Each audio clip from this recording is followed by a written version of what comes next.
Bueno, pues vámonos con lo que sigue. Hablamos en el programa del 62 que aparecía Bob Dylan a la luz pública, y también como los Beatles en el 63 fue su consolidación, un álbum llamado Free Willing, y tenía una canción que fue éxito con él y otro grupo, de la cual nos va a hablar Isaac. Esa canción se convirtió en la canción de los preparatorianos y universitarios de todo el mundo. Todos los cantaban y se sentían que eran hijos del Che Guevara, de alguna manera, cuando Che Guevara era considerado buena onda. Así es, así es. Pues sí, esta canción, que también es otra canción muy icónica de la historia del rock, Blowing in the Wind, que pues es uno de esos temas que se vuelve, pues, digamos que no tiene tiempo, no tiene lugar, no tiene, sí, me explico, pues cabe ya en cualquier situación, en cualquier momento, todo el mundo la utiliza, incluso hasta en las bodas, de pronto la suelen tocar ahí para el momento, ¿no? De que el matrimonio se declaran ahí marido y mujer. La he escuchado hasta en esos momentos, pero bueno, es una canción escrita por Bob Dylan, que precisamente, como dice Víctor, pues Bob Dylan se daba a conocer un año antes, en el 62. De hecho, la canción parece que se escribió en el 62, pero sale hasta el 63 en un disco. Y es una canción en esta época, los años 60 y los años 70, que como ya dijimos, estaban envueltos en todos estos temas de la Guerra Fría, de los conflictos bélicos, de Vietnam, de Corea, todo lo que hemos dicho, ¿no? Venían arrastrando estas generaciones, estos jóvenes de aquel entonces, todos esos conflictos, incluso los temas de la Segunda Guerra, la posguerra de la Segunda Guerra Mundial en Inglaterra, todo eso, todos esos sentimientos encontrados, pues lo que querían en esas generaciones era, de ahí es que nació también los hippies en ese momento, en esa década, los hippies y el flower power y todo esto que hablaba del amor y etcétera, etcétera, los movimientos contraculturales que iban en contra de lo establecido y demás. Y bueno, pues ahí es justamente donde Bob Dylan hace su aparición y algunos otros artistas de lo que le llamaron el movimiento folk. Bob Dylan era uno de estos representantes junto con otras agrupaciones. Entonces, bueno, Bob Dylan, Robert Allen Zimmerman, que era su nombre real, que nace en 1941, pues escribe esta canción. Es una canción, digamos que una temática muy simple, pero muy, muy efectiva. Eran puras preguntas retóricas. De eso trata la canción. ¿Qué pasa? Tal, tal, tal.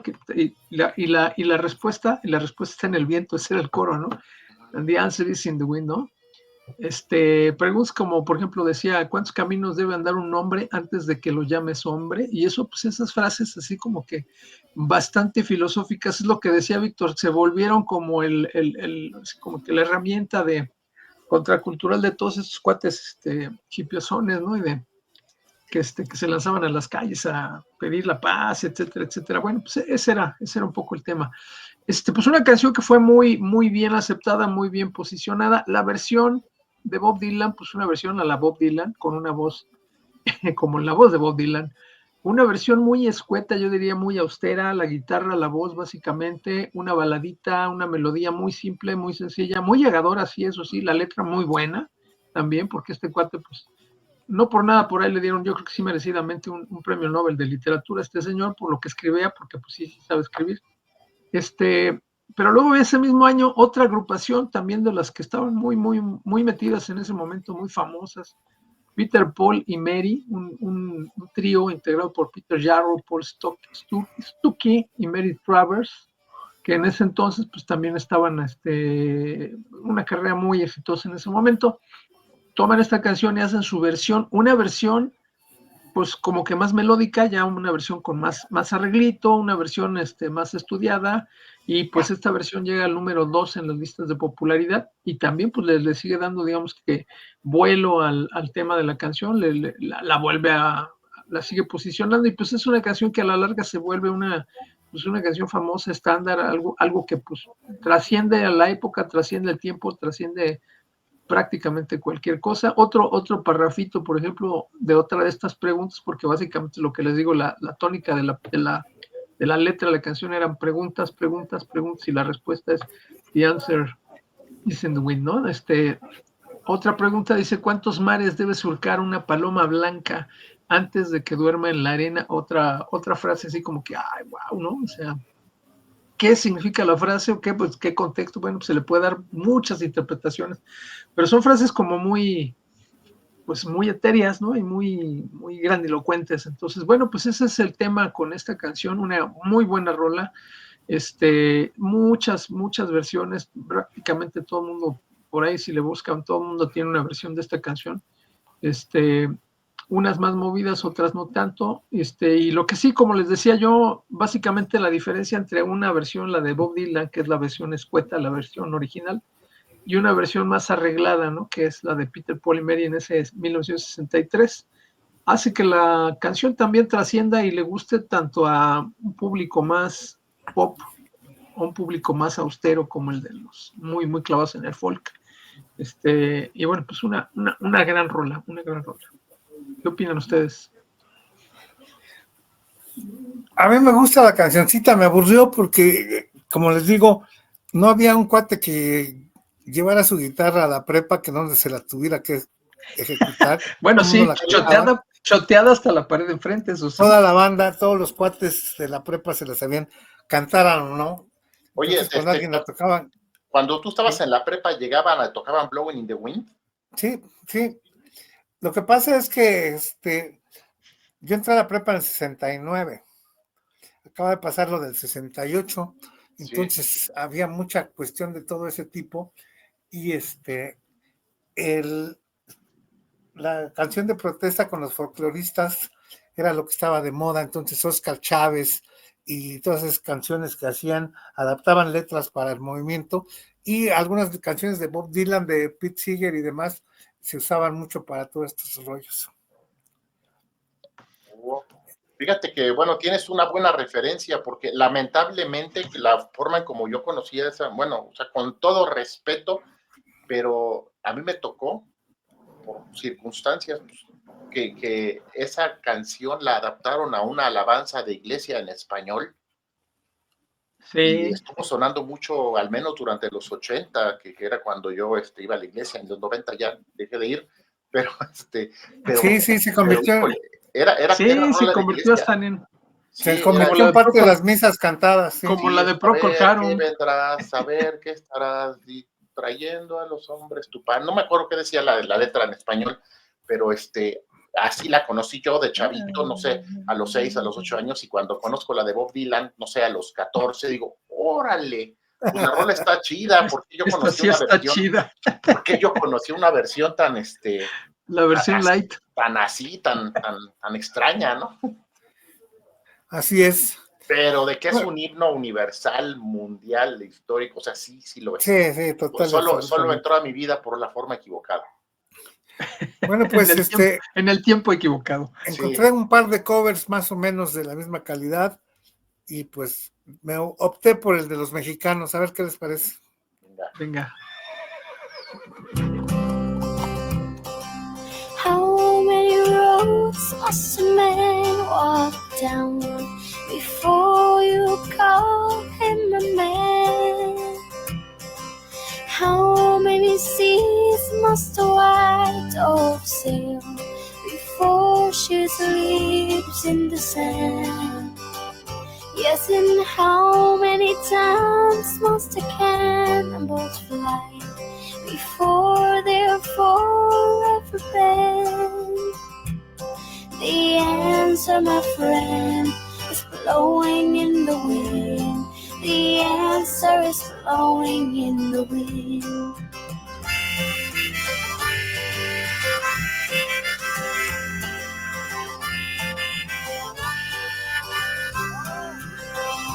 Yes, and how many years can a mountain exist before it is washed to the sea? Yes, and how many years can some people exist before they're allowed to be free? Yes, and how many times can a man turn his head and pretend that he just doesn't see? The answer, my friend, is blowing in the wind. The answer is blowing in the wind.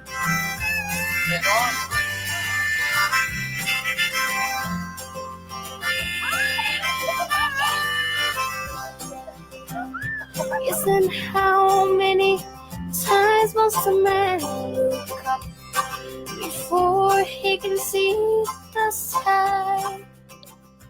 Yes, and how many... Pues suena muy bien. Qué buena, Esta qué es la buena versión de estos chavitos que saltaron a la fama con una canción de Adele. Los Vasquez Sounds, sí. Así es. Saltaron a la fama, pero una Pues sí, fama ¿no? efímera, ¿no? Sí, Pues sí, no pues, les duró mucho. Pero fíjate, esta versión está buena porque es como la versión de Bob Dylan, pero muy country.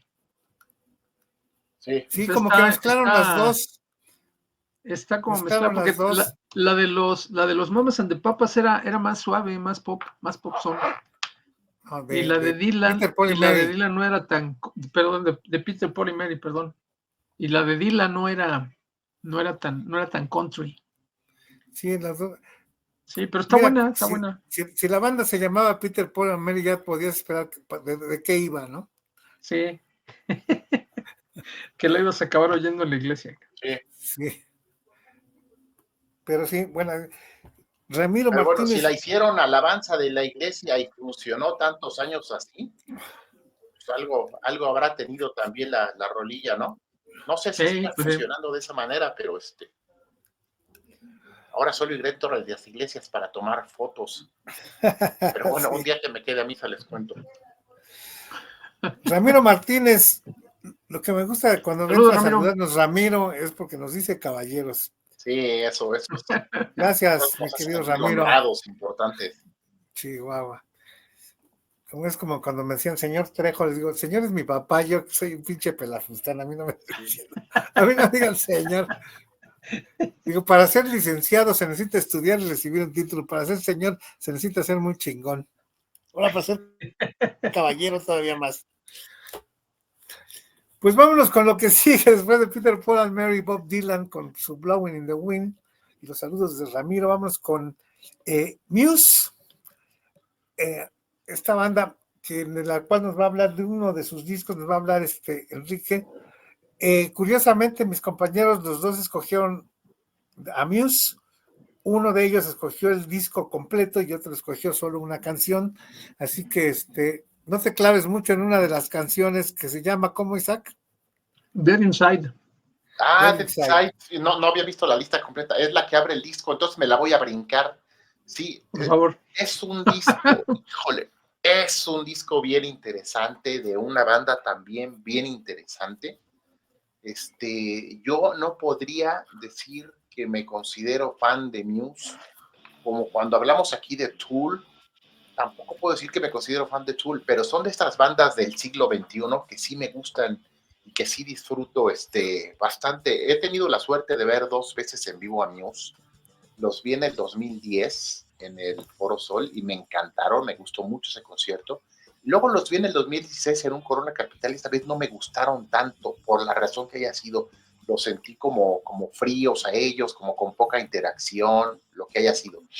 Pero me parece que es una gran banda. El otro día leí una reseña en donde decían que Matt Bellamy, que es el líder de la banda, era como una especie de vampiro, pero un vampiro musical porque había como chupado sangre artística, elementos de bandas referencia y había logrado inyectarlas a su propio estilo en Muse. Es decir, que Matt Bellamy fue vampiro tomando sangre del estilo de YouTube, que él tomó sangre del estilo de Radiohead, que lo hizo también con Queen, que lo hizo también con Depeche Mode, que lo hizo también con algunas bandas de metal, que lo hizo también con la música electrónica. Es decir, este estilo de Depeche Mode con YouTube, con Radiohead, con Queen, con música electrónica y con algunos elementos de hard rock y de metal, es el sonido de Muse. Y este álbum, Drums,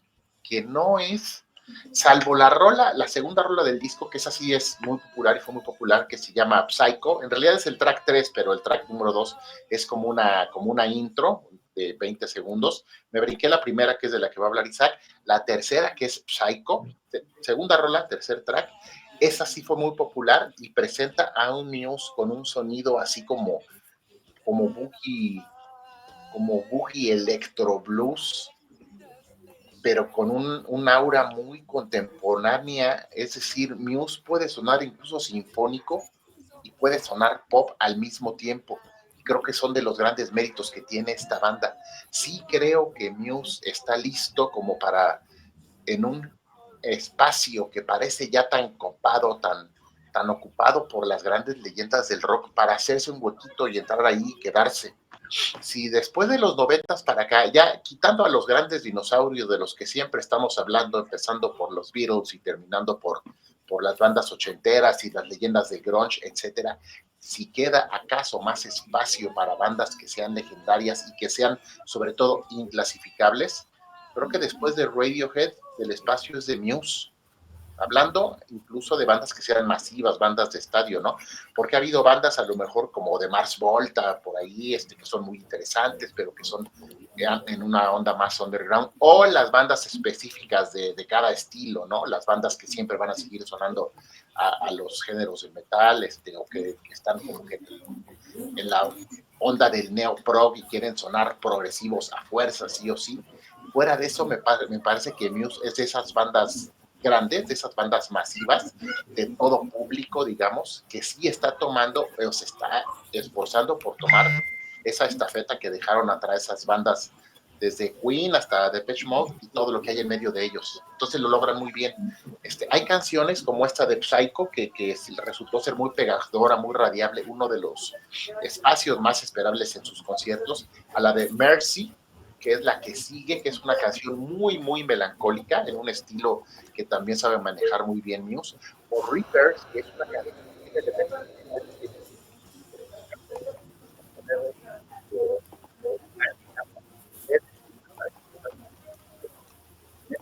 por ahí hay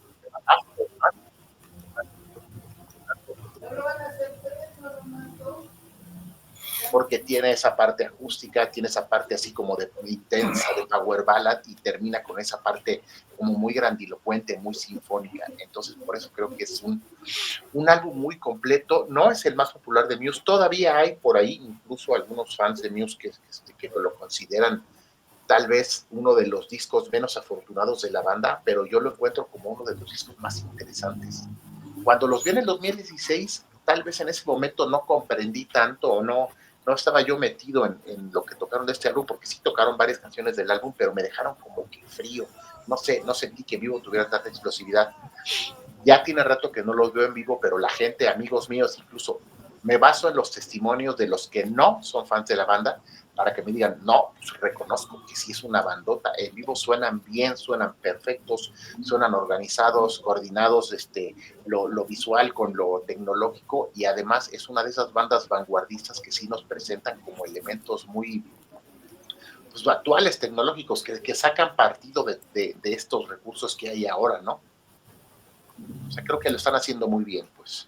Creo que es una banda a la que de repente muchos en diferentes etapas de nuestra vida, por andar ahí de rockerillos, de repente menospreciamos un poco, pero no, creo que es una banda a la que sí hay que seguir de cerca y ponerle mucha atención.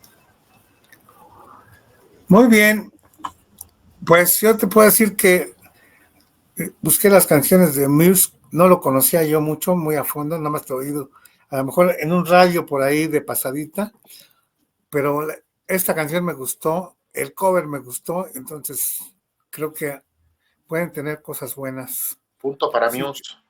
Así es, ahí va.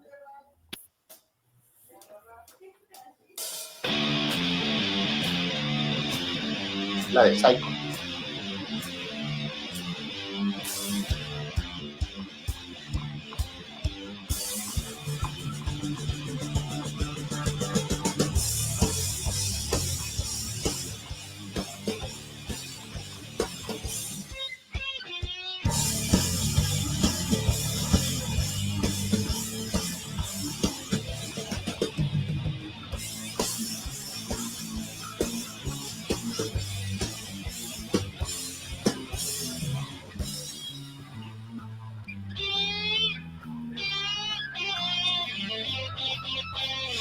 love.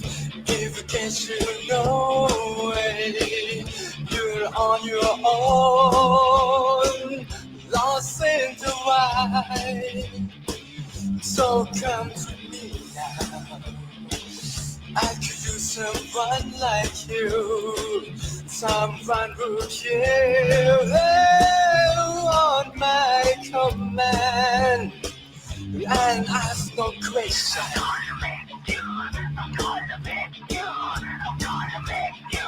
Fuck psycho!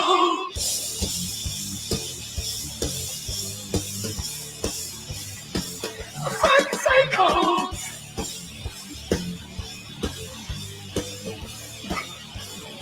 You fucking psycho! Your ass belongs to me now. Oh.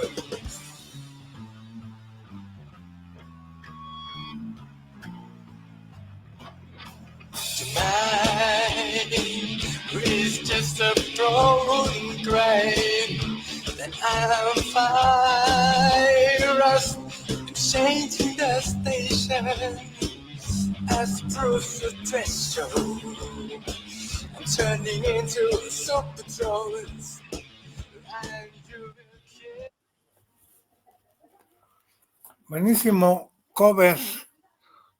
Sí, creo que le dan muy bien a ese sonido. Esa es la que digo que suena así como muy Sí, está muy boogie blues electro cósmica, o sea, tiene ese elemento como de raíz muy exacto, como ahí se nota esa influencia del Personal Jesus de Depeche Mode, pero también se notan otros elementos más. Pero también suena medio ponquetona. Sí, o sea, ese es el asunto del por qué el Matt Bellamy es como un vampiro, ¿no? Como un ladrón de estilos que ha sabido incorporar muy bien al sonido de su banda. Aquí cover con una banda, no sé si filipina o japonesa, creo que es más filipina. Voy a decir otra cosa en favor de Muse. Como una muy buena baterista. Sí. Otra cosa en favor de Muse, dos cosas en favor de Muse. Una, ha inspirado a muchos chavitos que a los 10, 11 años se hacen fans de Muse. Y eso hay que reconocérselo porque no todas las bandas logran entrar así como que en los chavitos de menos. Estamos teniendo fallas con tu internet, Enrique. Ahí me escuchan un poco mejor. Sí, ahorita sí. Pero de repente se te corta. Mucha influencia en chavitos, en chavitos preadolescentes. Y la otra cosa en favor de Muse, que yo lo vi un tiempo que estuve trabajando en un ecosistema social así como muy, muy fresa en Santa Fe. Duré ahí varios años y me parecía que Muse era una banda de rock que sí lograba gustarle, por ejemplo, a chavitas de la Ibero, que de repente no conocían, no sabían quién era Iron Maiden, no sabían quién era Judas Priest, no sabiendo, pero Muse era una banda que le permitió entrar al rock a gente que no, que a lo mejor tú pensarías que no les gusta el rock, y que sí les gusta y que entraron precisamente por Muse. Tuvieron por ahí en dos o tres canciones en todo este tema que tiene Muse de muchos estilos, dos o tres canciones que estaban como muy, muy ad hoc a la música de los chavos de ese momento, que yo creo que fueron los que les abrieron la puerta. Pero ya después, ya una vez que conoces a Muse y escuchas lo demás, empiezas a ver otras cosas diferentes. Sí. O sea, ya una vez que te enganchaste con lo que tú quieras, ¿no? El estilo o lo que tú quieras, ¿sí? Si son las canciones más pop, o son las canciones más punk, o son las canciones más metalosas, o las más progresivas de Muse, una vez que te enganchaste por cualquiera de las vertientes y empiezas a ver lo demás, ya te quedaste. Sí. Ya te quedaste ahí con ellos. Voy a buscar a Muse, me gustó. Coincido. Ese es un buen... Les mandé un mensaje por ahí a ustedes, aparte privado, sí. Háganme caso, por favor. Mientras, dice Sandra Gal, eso es don, el don se gana. Se refería a lo de señor caballero. Lo de señor, sí. Estoy de acuerdo, Sandra. Tanto el caballero como el señor y el don creo que se ganan. Nada más que a mí no me gusta que me digan con don. Prefiero con Víctor. Prefiero por ahí. Vamos a presentar, Isaac o Enrique van a presentar lo que sigue de Carlitos Saldívar, que ahora nos va a hablar de los chilaquiles de Enrique, de un disco de los chilaquiles de Enrique, de Iron Maiden. ¿Lo pones, Isaac? Lo pongo. A ver, déjame compartir, sí. Va. Estamos hablando del disco The Book of Souls, el libro de las almas, Ujú. del que nos va a hablar Carlitos Saldívar. Debo aclarar que Carlitos Saldívar no está en vivo con nosotros, dado que él da clases en la universidad y ya sale a las 10 de la noche. Entonces, en lo que llega a su casa y demás, no le daba tiempo para aparecer en vivo en el programa. Entonces, demostrando que le gusta estar en el programa, que le invierte tiempo y demás, que es lo más preciado que tenemos, pues hace la grabación y nos la manda, y por eso aquí podemos compartir sus notas. Vamos con ella. A ver si se oye. Seguimos en 1963. Me encanta ese tema, me encanta la parte de las ciencias, y en ese caso de las ciencias espaciales, y después de lo que platicamos en los 50, en la segunda mitad de esa década, y lo que pasó en el 58, 59, 60, 62, etcétera, etcétera, y ahora es momento de llevar al espacio, pues, la primera mujer. Fue una cosmonauta, ingeniera y también política. Pues, en el caso de los rusos, pues muchos de los personajes tienen que ver también con la política, están muy inmiscuidos así aquí. Estoy hablando de Valentina Vladimirovna Tereshkova, la famosísima Tereshkova, cosmonauta que salió de la Tierra para completar 48 órbitas alrededor de este maravilloso planeta azul. Estuvo sola, fue la única mujer en hacer esta misión totalmente sola. Y antes de que se fuera al espacio, antes de llegar a ser cosmonauta, pues era una simple obrera que trabajaba, pues, en una empresa de terminados de las telas, terminados de textiles.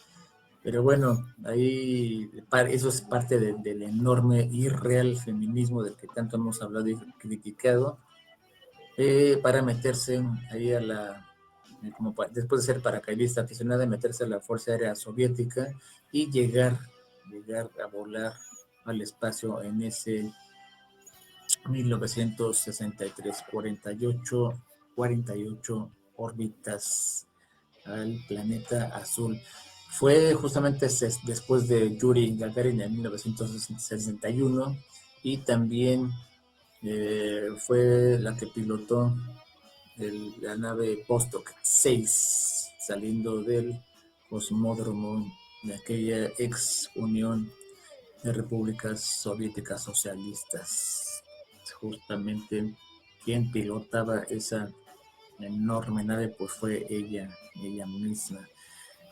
¿Qué pasa con este programa y con la carrera espacial, con esa guerra contra los Estados Unidos? Pues es uno y otro. En ese 62, cuando fue seleccionada Valentina, pues no fueron una, no fueron tres, o fueron cinco. Esa selección fueron más de 300 y tantas, 400 creo por ahí candidatas, y de esas se seleccionaron a cinco nada más. Me recuerda el proceso de Rodolfo Naribela aquí en México, que también fue o ha sido uno de los episodios de ciencia más importantes del país, y una selección para el primer astronauta mexicano muy, muy cerrado, muy, muy limpio, muy transparente.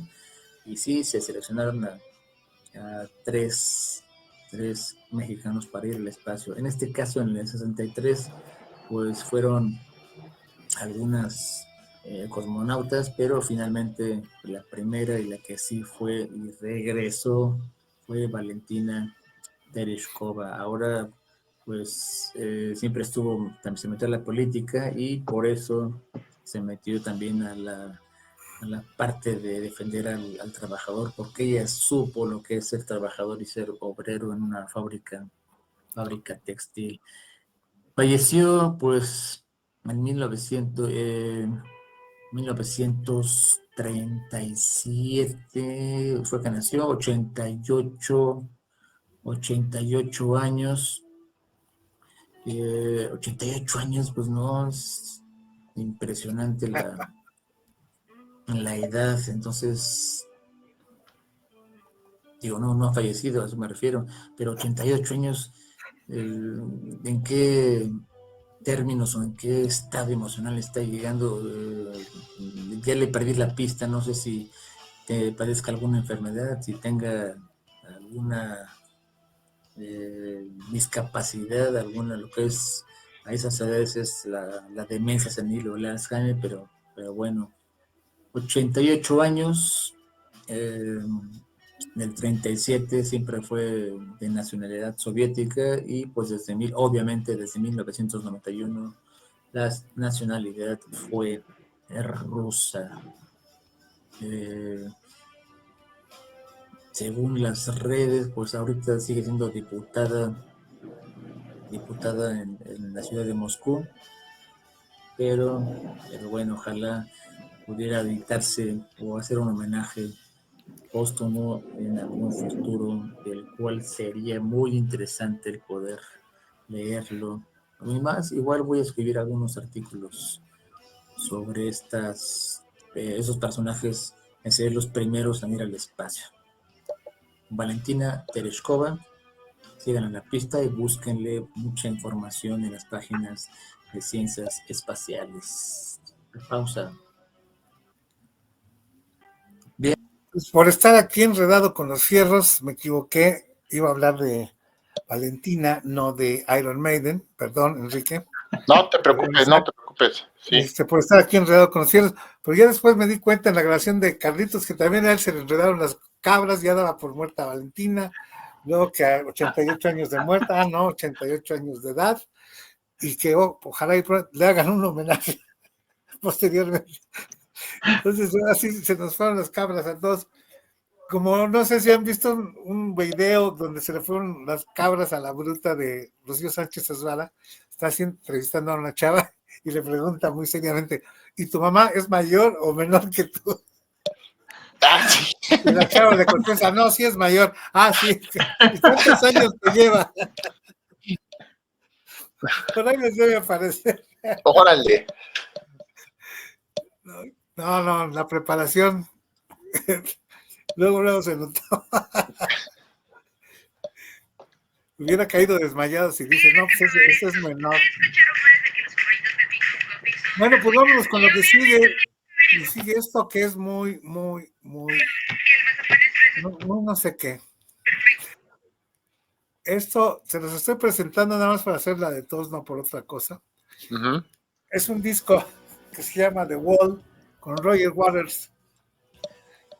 Es un muy buen disco. La música está muy bien grabado, muy bien tocado, porque pues son buenos músicos normalmente.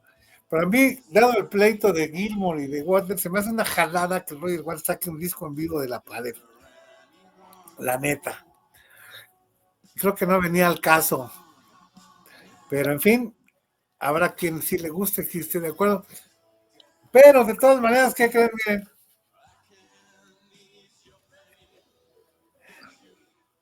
Aquí está. Mira. Sí. Aquí es una jalada, pero hay que tenerlo, ¿no? Sí. Eso solo lo haces para humillarnos. Nunca lo he tocado, está nuevecito. Está abierto porque lo abrí para ver el librito, los pósters. Trae unos pósters sensacionales que podría yo, pero no sé si a ustedes les pase, pues podría yo quitar, abrir y pegar en la pared, pero luego siento que le estoy dando en la torre al disco y me quedo con las ganas de que sean pósters, entonces ahí se queda guardado. Es un disco triple de vinil con la pared en vivo, pues prácticamente completito el disco de La Pared, no tiene otra cosa, con las actuaciones en vivo. Y entonces, como les digo, a mí me zurra que se hayan peleado estos dos, pero me zurra de veras, y que no tengan, siendo tan fregones para la música, haciendo lo que son, no hayan tenido la cabezota para arreglarse y terminar con sus broncas, pero pues en fin, eso habla de lo terrenales que son los artistas también, que a veces encumbramos de más creyendo que no se van a equivocar. Entonces, a mí en lo personal, les digo, si oyen el disco lo van a oír bien y demás, pero pues es como cualquier tributo para mí, pues nada más está Roger Waters. Sí. Entonces, que está en las vocales, en la guitarra, en el bajo y hasta en trompeta. G.A. Smith en la guitarra y en el bajo, el Snowy White, que ha estado mucho tiempo con Pink Floyd y con Roger Waters en la guitarra, David Kilminster en la otra guitarra, Robbie Wyckoff en las vocales, John Carin en los teclados, Harry Waters en el piano, este es hijo de Roger, y Graham Broad en los tambores, en la batería. Este disco, pues, como acaban de decir mis compañeros, si lo quieren tener, ténganlo, por tener la colección de lo que hizo Pink Floyd. No creo que haga falta, tampoco sobra, creo que es irrelevante, pero pues lo sacó Roger Waters y Roger Waters es Roger Waters. ¿Qué opinan? Y hay que tenerlo, ¿no? Sí, yo opino que lo haces nada más para humillarnos, pero bueno, está bien. Sí, la verdad, sí. Mira. Hace algunos años que no me toca ver en vivo a Roger Waters. Bueno, lo vi en el 2016. Siempre son conciertazos, siempre. Lo vi en el 2010, en el 2007, como unas 3, en el 2002. Sí, o sea, sí captura una parte del espíritu de Pink Floyd, una parte, o sea, sientes que estás viendo a lo mejor al Floyd de The Wall y de Final Cut, pero nada como haber visto al Floyd de Gilmour y Mason y Wright, el del 94. O sea, Waters, pues por más que se sienta dueño de amo y señor de la Floyd, marca, sobre todo de esta etapa de The Wall, pues es nada más una cuarta parte de la banda legendaria, ¿no? Digo, no estoy ni siquiera tomando en cuenta a Syd Barrett, que se va en los primeros años, pero Waters solo es una parte de la banda, ¿no? Sí, es cierto. Entonces sí, le gana la soberbia, pero pese a eso, pues es tan bueno que presenta obras maestras, ¿no? A mí también me cae muy gorda la bronca, la bronca con Gilmour. Ahora, la onda con el The Wall es que prácticamente es su autoría, la mayoría de las rolas son de él. Sí. Entonces es como si fuera una obra pues de él, ¿no? En ese momento, ¿no? Uh-huh. Pero bueno, como es parte de la discografía de Pink Floyd, pues es como ahorita ver a Steve Howe con Floyd, ¿no? Steve Howe con Genesis, otros 5 ¿no? güeyes que no conoces tocando de jazz. Pues, sí. No, ahí les va Close to the Edge en vivo, ¿no? Sí, no alcanzo a entender. Que haya de repente Geddy Lee toque el bajo con Jess. Pues qué fregón. Y está justificado, pues ya murió Chris Squire. Pero ya una banda que se presenta como Jess porque está Steve Howe, y luego lo peor que hay otra banda por otro lado donde está el otro de Jess, ¿no? Entonces, pues no, a mí no me gusta eso, pero pues ni modo. Sí. Por cierto, Chris Squire murió en este año 2015 del que estamos hablando. Fíjate. Squire. Era otro de los efemérides que podíamos haber puesto. Que descanse en paz el Chris Squire, que me caía muy bien, por cierto. Sí. Voy a poner música, por primera vez en la historia, iba a poner un cover de Abril que hizo a esta canción, pero por primera vez en la historia Facebook me prohibió un cover de Abril. No sé qué hicieron estos jóvenes. Sí. Órale.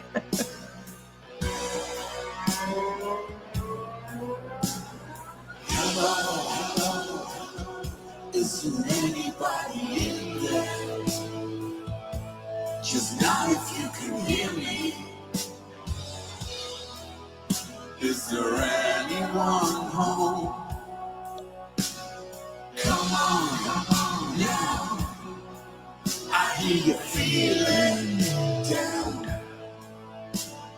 I can ease your pain, get you on your feet again. Relax. I need some information first. Just the basic facts. Can you show me where it hurts?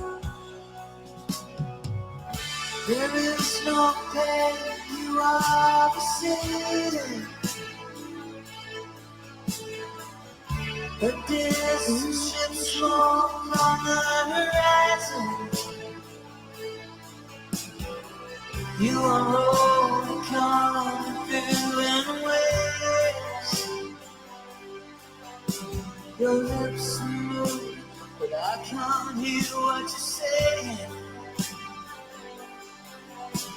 When I was a child, I had a fever. My hands felt just like tubes. Now I've got the feeling once again. I can't explain, you will not understand. This is not how I am. I have become comfortable.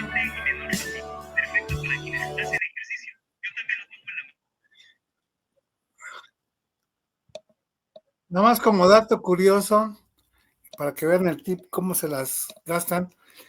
Yo fui a ver a Roger Waters al Palacio de los Deportes. Pasaron también The Wall. Y omiten esta rola. Porque era la de Gilmour. La de Gilmour. El exitazo de Gilmour y demás. Espérate, en el concierto de The Wall, o sea, con la temática de Wall de Roger Waters, ¿no tocaron Comfortably Numb? No pasaron el solo. O sea, cortaron la rola. Ajá.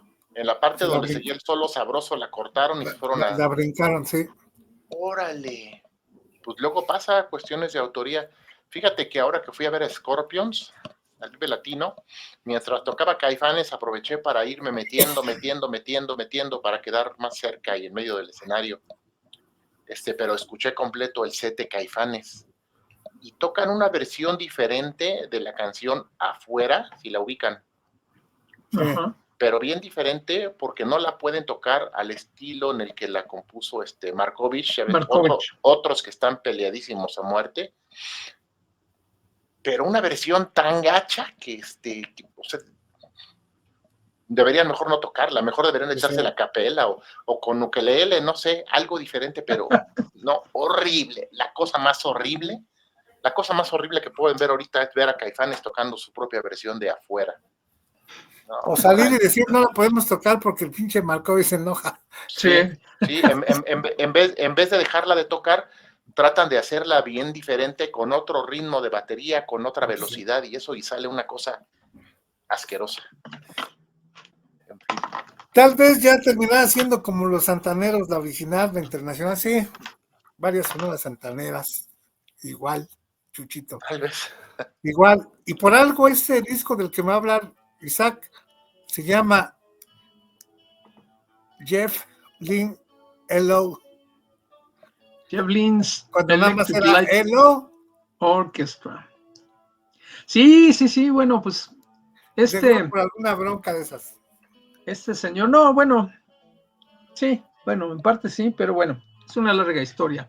Pero vamos a hablar del disco más que de la banda. Bueno, pues es un disco que sale en el 2015, prácticamente casi 15 años después de la última producción de Electric Light Orchestra, que bueno, los últimos 2 discos de Electric Light Orchestra, uno se llama Zoom, creo que fue el último antes de que fue por ahí del 2001, por ahí así. Ya era un proyecto básicamente con Jeff Lynne y con Richard Tandy, el tecladista que lo acompañaba prácticamente desde las primeras épocas de Electric Light Orchestra. Entonces, ya era como un proyecto pues muy Jeff Lynne básicamente, ¿no? Aunque la realidad es que pues, Electric Light Orchestra siempre fue Jeff Lynne y sus cuates. Ahora sí que la composición, los arreglos y todo prácticamente era Jeff Lynne. Pero después de ese disco de Zoom se dedicó básicamente al tema de producción, produjo muchos artistas, produjo muy buenas cosas, incluso desde un poco antes, por allá en los 80 estuvo haciendo la producción, por ejemplo, de algún disco de George Harrison, cuando en aquel entonces formaron los Traveling Wilburys, también produjo a Roy Orbison, también produjo a Tom Petty, que son prácticamente los Traveling Wilburys en aquel entonces. Ya por aquel entonces ya no funcionaba Electric Light Orchestra, se había separado. Pero bueno, en el 2015, después de un buen de años, un largo trecho que anduvo solo y haciendo producción, saca un disco nuevo de Electric Light Orchestra, muy del sonido de Electric Light Orchestra. Entonces, sí es como una... A mí me encanta este grupo, esta banda. Y sí es como un refresco, como traer nuevamente material. Si bien es material muy suena, muy Electric Light, es completamente Electric Light Orchestra el estilo, pues son canciones nuevas, son canciones adicionales a lo que ya teníamos por ahí. No superan algunas producciones anteriores. A mí me gusta mucho el Time, por ejemplo, me gusta mucho el Discovery, por ejemplo. Varios discos, ¿no? Hay uno que a mucha gente no le gusta, que es donde viene la de Last Train to London, pero a mí me encanta ese disco. Y bueno, es un buen disco, tiene 10 canciones. Bueno, hay varias versiones, porque creo que la versión que salió acá en Latinoamérica, en México es particular, solamente traía 8 canciones, pero el disco traía 10 originalmente, y por ahí hay una versión extendida que creo que trae una canción o 2 canciones más, pero bueno, la versión original de 10 rolas, perdón, empieza con una que se llama When I Was a Boy, y es básicamente como un recorrido de la historia del Jeff Lynne. Y esta primera canción pues habla prácticamente de cuando él era niño, es como una narración de sí, cuando yo era niño, entonces y ahí empieza todo el rollo, ¿no? Luego sigue Love and Rain, que es una baladita melódica bastante buena. Luego sigue Dirty to the Bone, que es un poquito más movida. Todo suena a todos esos arreglos que tenía orquestales magníficos que tiene siempre Electric Light Orchestra. La canción 4 se llama When the Night Comes. La canción 5, The Sun Will Shine on You. Algunas de estas rolas incluso tienen mucho de blues, de aquel sonido de los 60, 70, que es donde se criaban estos cuates. Alguien puso un video.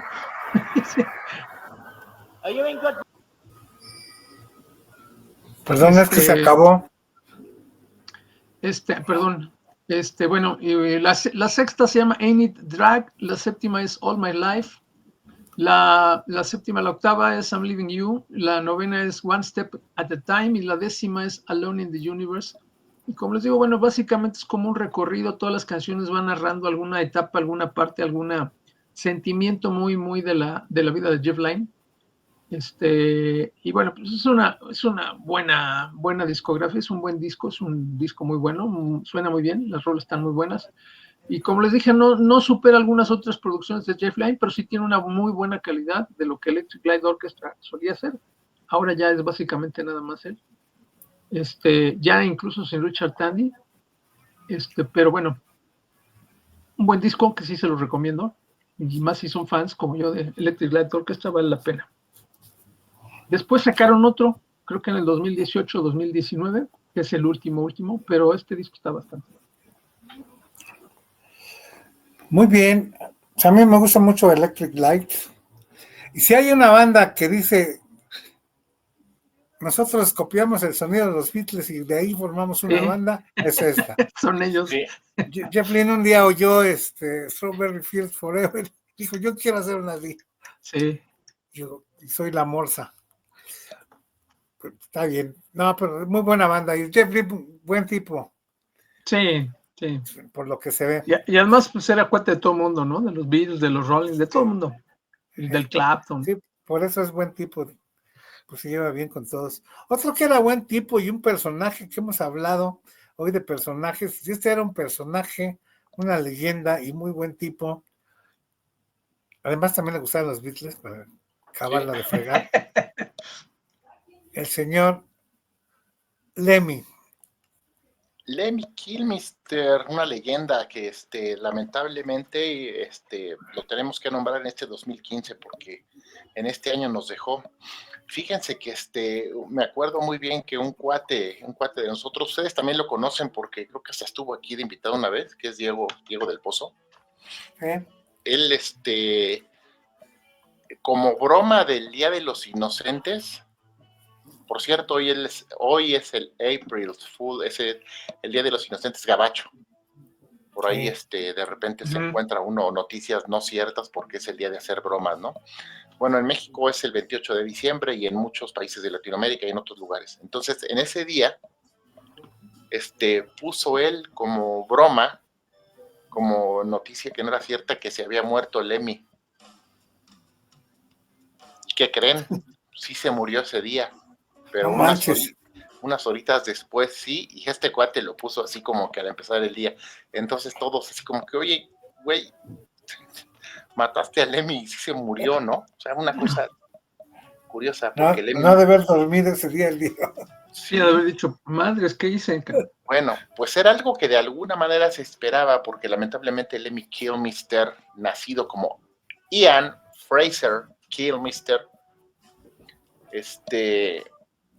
unos pocos días después de haber cumplido 70 años, él nació al igual que Cristo el 24 de diciembre, bueno, Cristo el 25, ¿no? Entonces Lemmy nace en la Nochebuena el 24 de diciembre, acababa de celebrar su cumpleaños 70, porque él es del 45 y estamos hablando de 2015, y le dieron una noticia 1 o 2 días después y le dijeron, ¿sabes qué? Pues es que tienes el cáncer de próstata muy avanzado. Él tenía cáncer en el cerebro, me parece que en el cuello, tenía cáncer en otras partes del cuerpo, bueno, pues le llegó hasta la próstata, se le extendió por muchas partes del cuerpo y lamentablemente pues ya no resistió, ya tenía varios días o semanas en las que hablaba muy mal y casi no se le entendía, es decir, su salud se había venido deteriorando, ya sabemos cómo es esa enfermedad del cáncer, ¿no? Entonces, pues llegó hasta ahí, hasta el 28 de diciembre, lo encontraron dormido, nunca más volvió a despertar, murió así mientras dormía, y bueno, pues fue una triste forma de terminar el año, ¿no? Unos pocos meses después, murió Bowie, por cierto, que también tenía un disco reciente, y bueno, el caso de Bowie fue en el 2016, ¿no? Así como en enero del 2016. Es decir, hubo menos de 15 días, menos de 2 semanas entre las muertes de Lemmy y de Bowie. Pero bueno, volviendo al tema de Lemmy, él, fue abandonado por su padre cuando era muy niño, tuvo una niñez difícil, fue criado por su mamá y más o menos ahí por sus abuelos. Venía de la parte de Staffordshire se llama, es una parte como del centro oeste de Inglaterra.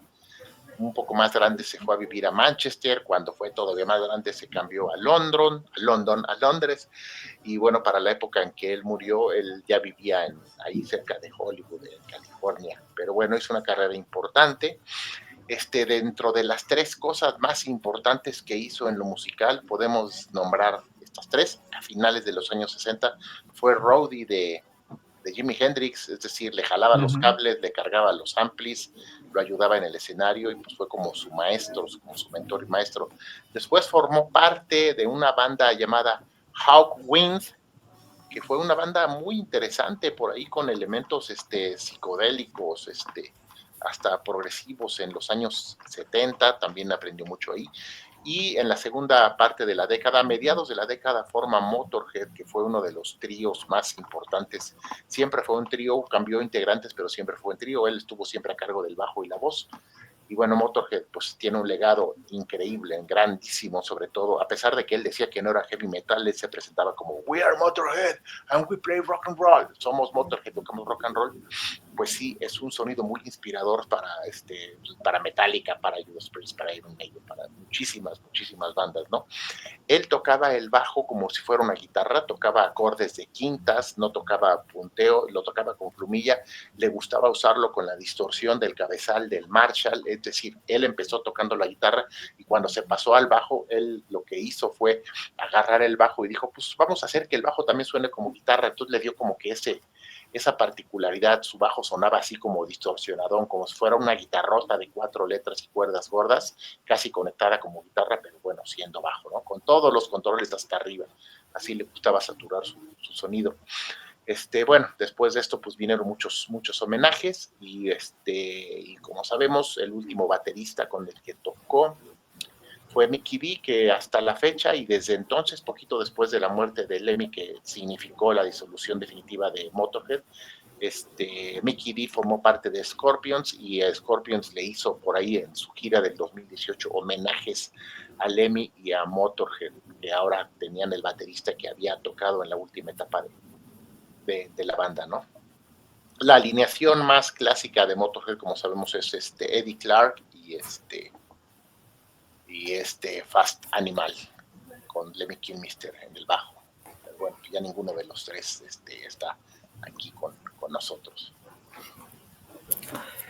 Muy bien, pues sí, lástima. El Lemmy, todo un personaje, pero no sé si era más grande su aportación de imagen y de Al estilo de vida rockero, ¿no? estilo de vida y de todo lo demás que la propia música, aunque era bueno en las dos partes.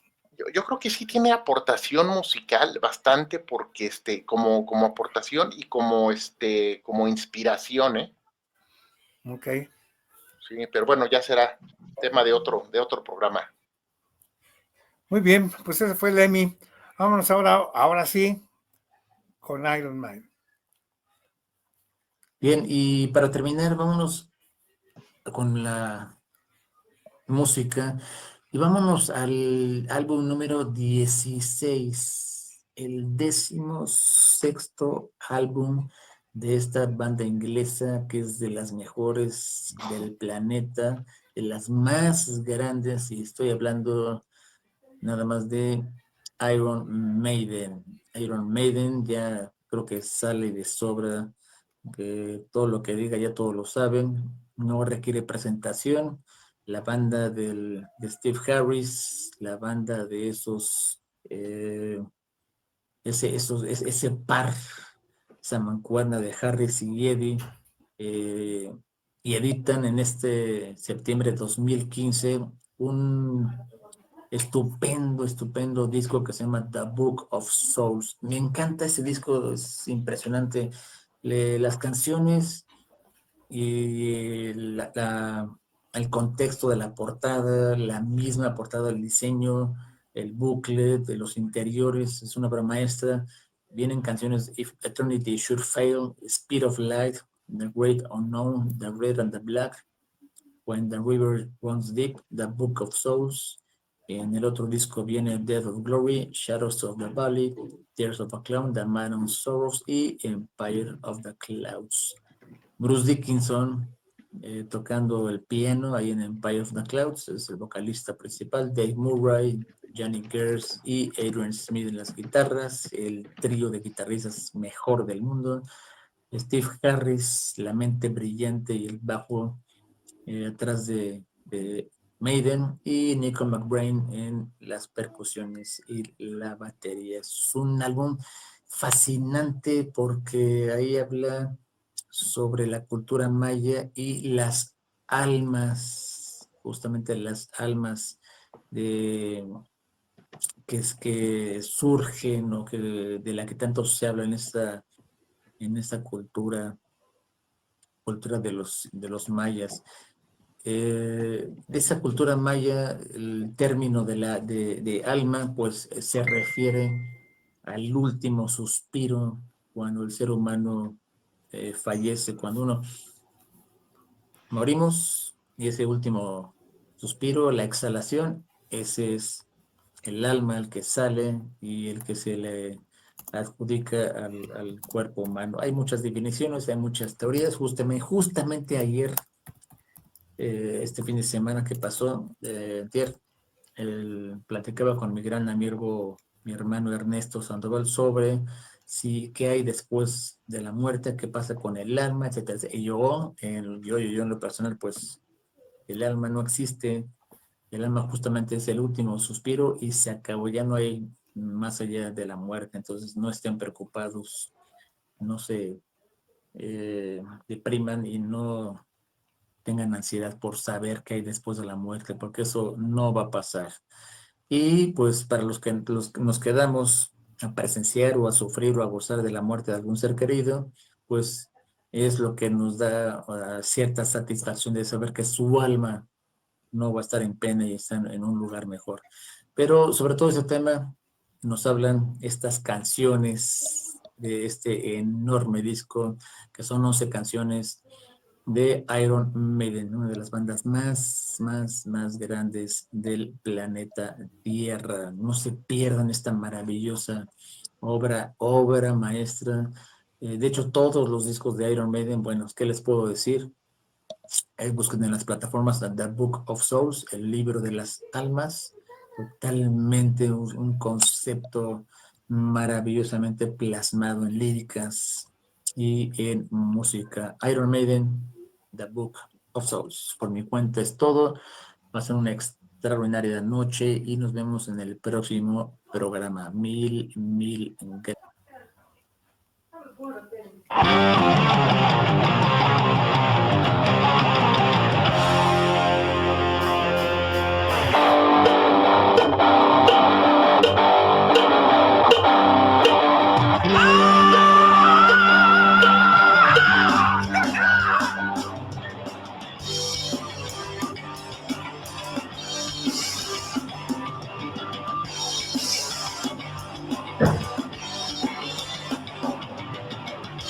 Another time, another place, another universe in space. I took a trip to see the sights. I will be black and midnight.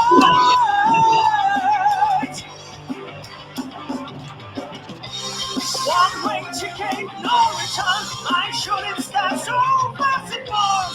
On the edge that you can see. Let's shoot and move, you and me. I'm not particular, you see. Just a lonesome galaxy. Shadows in the stars will not return. Humanity won't save us. It can speed of blood. Shadows in the stars will not return. Humanity won't save us. We're slipping to the night.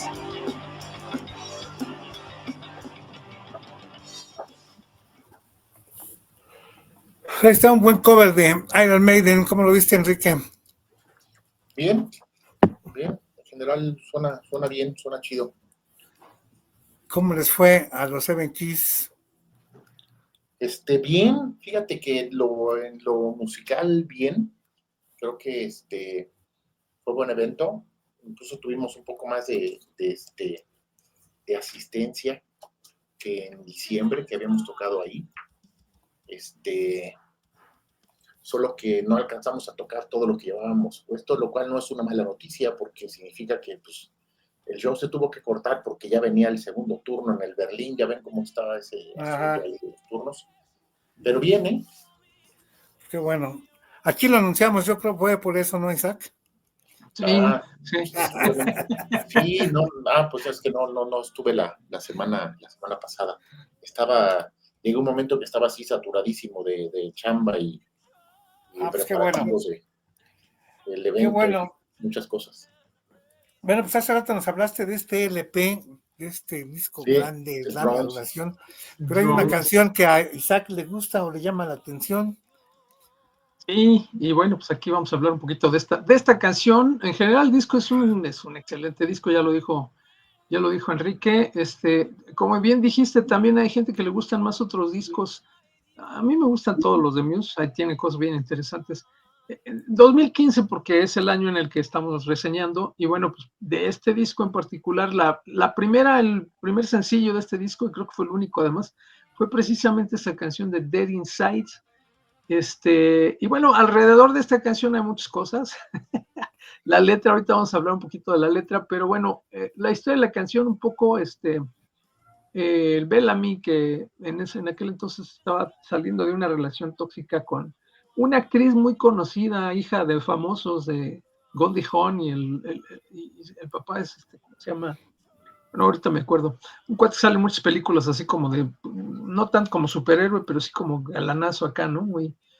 Esta actriz se llama Kate Hudson, entonces, pues parece ser que la Kate Hudson le hizo pedacitos el corazón al buen Bellamy, y entonces se suelta con una canción así bien, bien de rompe y rasga, que como les digo, ahorita vamos a ver lo de la letra, pero bueno, le preguntan acá a la gente, digo, asumió que era por eso la letra de esta canción, y el Bellamy decía que bueno, sí, me fui muy introspectivamente hacia adentro de mí, los sentimientos, etcétera, y sí, cuando terminas una relación que pues te deja un poco dañado, etcétera, básicamente a lo que iba es, su sentimiento más profundo es que acabó como muerto por dentro, y por eso la canción se llama así, y entonces bueno, yéndonos un poco a la letra, tiene letras bastante fuertes, zonas.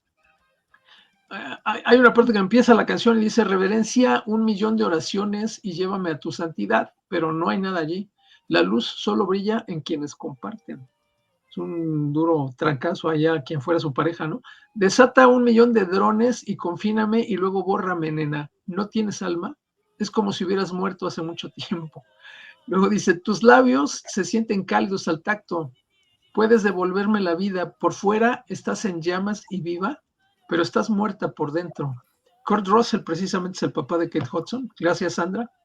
Eres libre de tocar el cielo mientras yo estoy aplastada y pulverizada. Bueno, yo me aplastado y pulverizado porque necesitas control. Ahora soy yo quien se deja ir.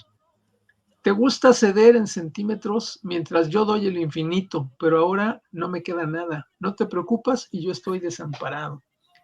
Tu piel se siente cálida al acariciarla, veo magia en tus ojos.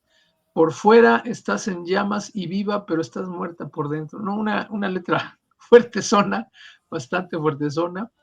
Y bueno, termina la letra diciendo: me enseñaste a mentir sin dejar rastro y a matar sin remordimientos. Por fuera soy el mejor, ahora estoy muerto por dentro. Fuerte la letra. Y bueno, ya sabemos que toda la producción de este disco es una maravilla.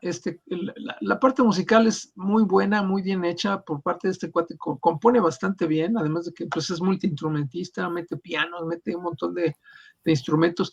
Y el estilo en este disco en particular, como bien decíamos hace un rato, no es algo que se pueda clasificar fácilmente. Tiene mucha electrónica. Y la otra cuestión es que además de todo viene acompañado con videos que tienen una calidad bastante buena. Yo podría decir casi es como si fueran peliculitas, ¿no? Cada video es una narrativa muy descriptiva, muy bien hecha, con unos efectos muy bien hechos. En este en particular salen unos bailarines en unos ambientes así como oscurones, medio grisáceos, entre grises, blancos, cosas muy eclécticas, pero muy interesantes, muy interesantes. Entonces, es una banda que tiene una producción tanto musical como visual bien interesante, que yo creo que sí, bien vale la pena. Y por eso yo creo que también llama mucho la atención y prácticamente a todo el mundo le gusta, ¿no? Una u otra canción de estos señores de Muse. Venga la música.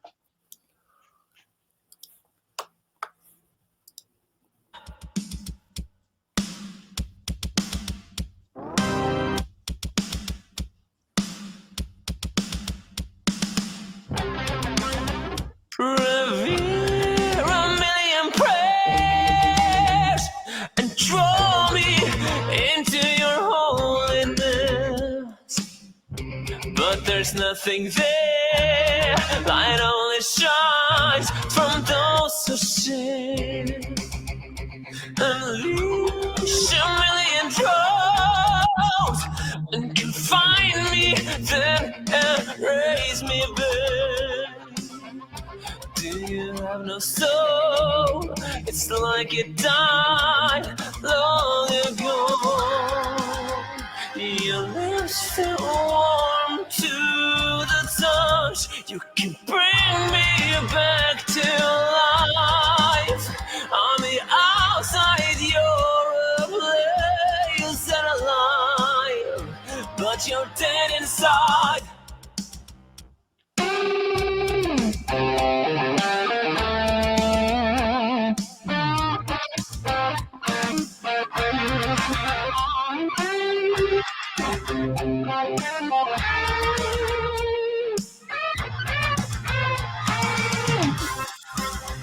You're free to touch the sky, once I am crushed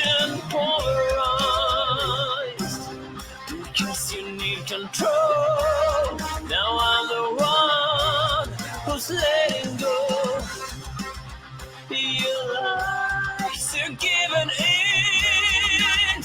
Was I am giving infinity, but now got nothing left. Les dije que hoy descubrí a Muse. Soy más fan de este cuate que de Muse. Pues suena muy parecida a la voz del Bellamy. Sí. Sí, tiene No, un timbre. muy buen cover. Muy buen cover. Muy bien, Isaac. Creo que tienes un compromiso. Sí, me tengo que ir. Pues Pero bueno, los dejo ya. y nos Nosotros vemos ya- el próximo martes aquí. Nosotros ya vamos en a este acabar, otro nos programa. falta una sola y ya. Sí, Vete con cuidado. Gracias. Gracias. Bye. Vete con cuidado, por favor. Sí, claro. Pues Henry, vamos a platicar, si quieres, entra cuando los Beatles atacan Estados Unidos, se presentan, hacen una cosa llamada, crean una cosa llamada la invasión británica. Ujú. Nada más que en el 63 empieza con 3 grupos menores, uno no tanto en Inglaterra, pero sí que después no tendrían mucho éxito. Uno de ellos fue Billy J. Kramer y los Dakotas, el otro fue Jerry and the Pacemakers, y los otros fueron los David Clark Five. Los David Clark Five estaban encaminados para más cosas, pero desgraciadamente no crecieron más, por ahí se atoraron y ya no, pero ellos sí tuvieron más fama y se decía que eran los sucesores naturales de los Beatles, pero parece que el David Clark tenía miedo a volar, no estoy seguro, Újule. y entonces la carrera pues se quedó estancada por no poder salir de giras o algo así.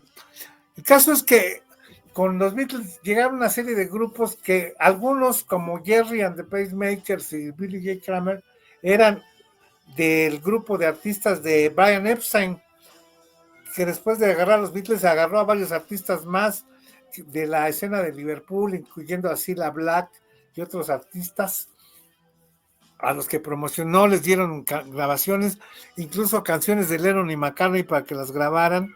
Las que no querían grabar los Beatles grababan ellos, y pegaron. Tuvieron a veces un solo éxito, 2 éxitos, tuvieron éxito solo en Inglaterra. Jerry and the Pacemakers cuando menos tuvo la gracia de que pegó, y después una de sus canciones, You Never Walk Alone, sería el himno del equipo de Liverpool de fútbol. Ah, claro. Entonces, por lo menos tiene esa gracia que son recordados cada domingo que se juega en Liverpool. Juega Liverpool porque todo el público la canta. Ujú. Es como el himno del Es un equipo. himno de batalla de Liverpool. Sí.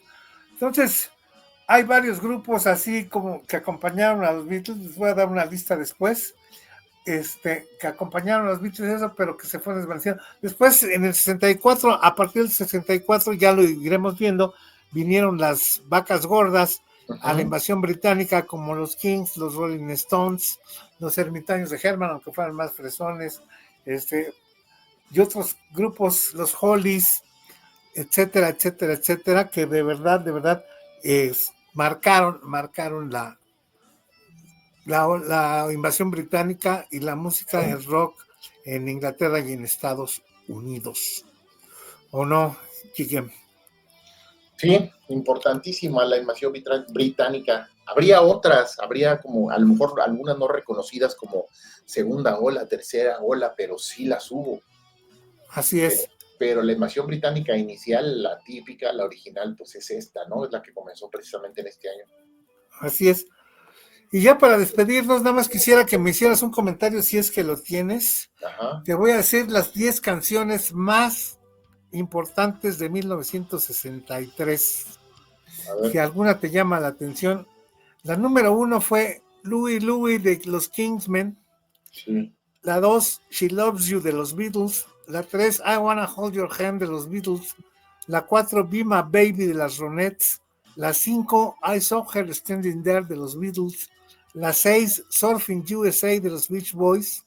La 7, Glad Lover de David Clark Five. La 8, It's Alright de los Impressions. Blowing in the Wind de Bob Dylan. La 9, y Please Please Me de los Beatles. Los Beatles nada más metieron 5 canciones entre las 10 principales. Así es. arrasaron. Por eso es que digo que es pues el año de la explosión, ¿no? Aquí se apoderaron del mercado para no dejarlo jamás hasta el 70. Y todavía después, pero digo, hasta el 70. Fue creciendo en base hasta el 70, primeros lugares y lo que sea, y ya después, pues de alegado que tienen, ¿no? Pero sí, aquí empezaría la explosión. Todas las conozco, menos las de los Impressions. It's all right. Sí, esa no me suena. Las demás sí. Y Probablemente todas en el siguiente programa hablemos de Louis Louis, de los Sí. Kingsmen, que es importantísima. sí. Y ahí te van las 10 de 2015. Ajá. Te confieso que yo no conozco ninguna. A ver.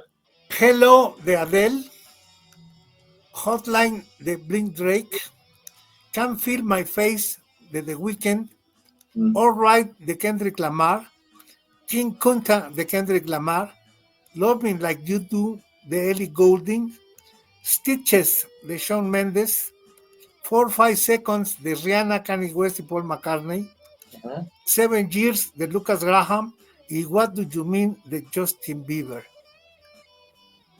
Híjole, pues es que esa es la muestra de que ahorita ya el rock, casi en cualquiera de sus estilos, pues no está ya en las primeras filas, no está en los reflectores, está presente, siguen saliendo buenos discos, pero, o sea, hablamos de uno de Muse y de uno de Iron Maiden, pero no están en estos primerísimos lugares, ¿no? Sí conozco varios de estos artistas, fíjate que precisamente Kendrick Lamar fue el que estuvo en este último Super Bowl. Ajá. Él fue el que dio el show de medio tiempo, que es sobre todo rap, hip hop. The Weeknd estuvo en un Super Bowl hace como 3 años. Tiene 2 o 3 canciones buenas, pero por ahí vi un comentario muy divertido en YouTube, buscando esa canción precisamente de The Weeknd, que no me acuerdo cuál es, pero está muy buena. Alguien le comenta, mis oídos, ay, qué bella música, mis ojos, fucking hell, porque el guate es bastante feo. Pero el guate canta muy bien, canta muy bonito, de hecho es una voz muy andrógina, no parece que está cantando un hombre, tampoco sabe si canta una mujer o no, es una voz muy especial y creo que eso lo hace atractivo a la música de The Weeknd. De los que mencionaste, creo que me quedaría con ese artista. El Kendrick Lamar es híjole, estuvo en un festival al que fui hace poco, pero ya no me quedé a verlo, perdón, el de Shawn Mendes, sí es como que una onda así muy rosa, muy para público demasiado joven, tal vez adolescentes. Entonces, pues sí, eso es lo que está ahorita en 2015, pero ya desde antes, desde el 2010 más o menos, cada vez más estamos nosotros con nuestros gustos presentes, pero lejos del reflector, ¿no? Lejos de estos primeros lugares. Es una realidad. Así es, pues muy bien, muchas gracias. No es como para rechazar a priori todo esto, decir, ay, pues es pura basura, no sirve. No, hay cosas interesantes, claro que las hay. No, Adele, claro, Adele, yo no podría opinar ni decir nada positivo, pero tampoco nada negativo, porque simplemente no los conozco, ¿no? Sí. Sería muy peor todavía para mí desecharlos sin haberlos escuchado. Sí, así es. A lo mejor hay sorpresas ahí, como siempre, y te encuentras algo muy bueno.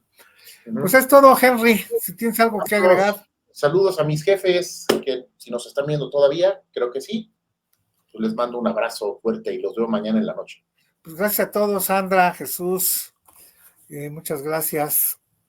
Sandra, Jesús, Julio, Ramiro, Jorge. Betsy Lozano, Julio Coronel, etcétera. Jorge Paullada, un abrazo.